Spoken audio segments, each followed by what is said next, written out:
এটা তো আমরা দেখতে পারি না, এটা আমাদের সহ্য হয় না। আপনারা প্রতিদানের দেওয়ার জন্য আপনাদের ফান্ডে টাকা থাকে, কিন্তু মাইলস্টোনে যারা আহত হয়, শহীদ হয়, তাদের জন্য আপনাদের ভিক্ষাবৃত্তি করতে হয়।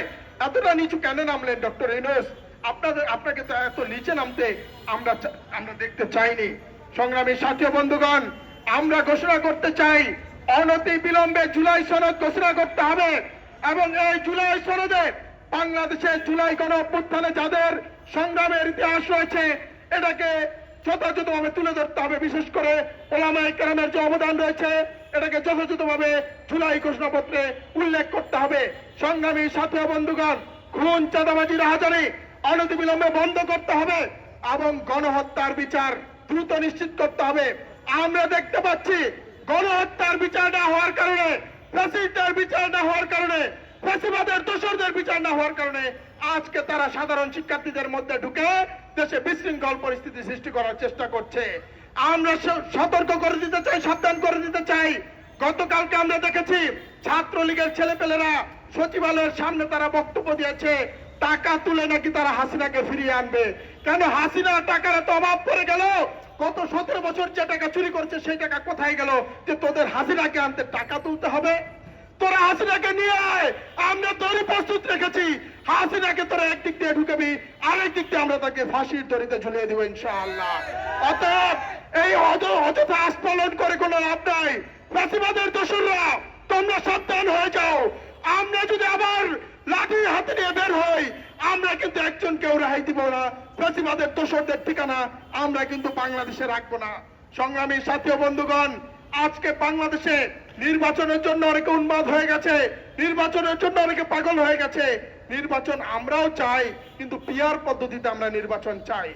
আজকে পিআর পদ্ধতির নির্বাচনের নাম শুনলে অনেকের শরীরে 104 ডিগ্রি জ্বর উঠে যায়। কেন 104 ডিগ্রি জ্বর উঠে যায়? কারণ পিআর পদ্ধতি এমন একটি পদ্ধতি যেই পদ্ধতিতে নির্বাচন হলে প্রত্যেকের ভোটের মূল্যায়ন করা হবে। আজকে আমরা দেখেছি স্বাধীনতার পর থেকে যারাই ক্ষমতা এসেছে এদেশের মানুষকে তারা মুক্তি দিতে পারে নাই, তারা কল্যাণ এনে দিতে পারে নাই। কেন পারে নাই? কারণ 35 ভাগ মানুষের ভোট নিয়ে, 33 ভাগ মানুষের ভোট নিয়ে 100 ভাগ মানুষের উপর ছড়ি চালিয়েছে, পাওয়ার প্র্যাকটিস করেছে, যার কারণে তারা সকলেই ফ্যাসিস্ট হয়ে উঠেছে, দেশের টাকা বিদেশে পাচার করেছে, দুর্নীতিতে দেশকে 5বার চ্যাম্পিয়ন করেছে। আমরা চাই না আমাদের দেশকে আর 5বার আমরা দুর্নীতিতে চ্যাম্পিয়ন করব।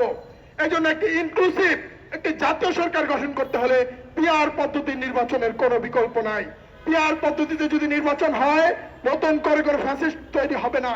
সংসদে সকলের অধিকার থাকবে, কথা বলার অধিকার থাকবে, সংসদে সবাই কথা বলতে পারবে, রাজপথে সহিংস আন্দোলন গড়ে উঠবে না, দেশ উন্নতি হবে, দেশ এগিয়ে যাবে। আপনারা জানেন উন্নত বিশ্বে আজকে প্রায় 91টি দেশে পিআর পদ্ধতির নির্বাচন চালু রয়েছে এবং তারা উন্নতির শিখরে এগিয়ে যাচ্ছে। জার্মানি, পোল্যান্ড, আয়ারল্যান্ড, ইংল্যান্ড, তুরস্ক সহ বিশ্বের অনেক উন্নত বিশ্বের অনেক রাষ্ট্রে আজকে পিআর পদ্ধতিতে তারা নির্বাচন করে তারা এগিয়ে যাচ্ছে। তাহলে আপনাদের কেন পিআর পদ্ধতিতে এত ভয়?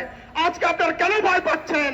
কারণ আপনাদের জনসমর্থন 5 আগস্টের পরে আপনারা যে পরিমাণ চাঁদাবাজি করেছেন, লুটতরাজ করেছেন, দেশের মানুষকে কষ্ট দিয়েছেন, এই জন্য দেশের মানুষ আর আপনাদেরকে চায় না। এই জন্য আপনারাও পিআর পদ্ধতি নির্বাচন চান না, এটা কিন্তু দেশের মানুষ বুঝে গেছে। এই জন্য আমরা সুস্পষ্টভাবে বলে দিতে চাই, ছাত্র জনতা পিআর পদ্ধতি ছাড়া বাংলাদেশে কোনো নির্বাচন মেনে নিবে না ইনশাআল্লাহ।